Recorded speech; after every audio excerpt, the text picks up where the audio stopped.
नमस्कार, आपण पाहता हिरकणी न्यूज. हिरकणी न्यूज प्रत्येक क्षण ताज्या घडामोडी आणि महत्त्वाच्या प्रत्येक बातमीसाठी नेहमी तत्पर. कळंबा परिसरात थरार, तरुणाला बेदम मारहाण करत सोन्याची चेन, आयफोन लुटला, दुचाकीही पेटवली. कळंबा तलाव परिसरात तरुणावर खुनी हल्ला. प्रेम प्रकरणाच्या संशयातून कळंबा परिसरातील एका तरुणाचे अपहरण करून निर्जन स्थळी नेत त्याच्यावर जीवघेणा हल्ला करण्यात आल्याची धक्कादायक घटना उघडकीस आली आहे. हल्लेखोरांनी तरुणाकडील सोन्याची चेन, फोन हिसकावून घेत सुमारे लाख रुपयांचा मुद्देमाल लुटला. एवढ्यावरच न थांबता त्याची दुचाकी पेटवून दिली. या प्रकरणी करवीर पोलीस ठाण्यात 6 जणांविरुद्ध गुन्हा दाखल करण्यात आला असून 4 पोलिसांनी ताब्यात घेतला आहे. संजय कांबळे, प्रेम कांबळे, रोशन कांबळे, ओम माने तसेच आदित्य आणि गौरव या 6 जणांविरुद्ध गुन्हा दाखल करण्यात आलाय.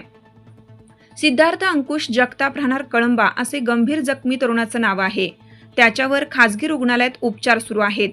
याबाबत त्याची आई विद्या जगताप यांनी करवीर पोलीस ठाण्यात फिर्याद दाखल केली. शुक्रवारी सकाळी सिद्धार्थ हा त्याच्या मित्रासोबत कोल्हापूर गारगोटी मार्गे कात्यायनी पार्क परिसरात उभा होता. त्यावेळी संशयित प्रेम कांबळे, रोशन कांबळे व ओम माने तेथे आले. प्रेम संबंधाच्या संशयातून त्यांनी सिद्धार्थशी वाद घालत अचानक मारहाण सुरू केली. भर रस्त्यात सुरू झालेल्या या प्रकारामुळे काही काळ परिसरात तणावाचे वातावरण निर्माण झाले होते. यानंतर संशयितांनी सिद्धार्थला जबरदस्तीने मोटरसायकलवर बसवून कळंबा तलावानजीक फिल्टर हाऊस व स्मशानभूमी परिसरात नेले.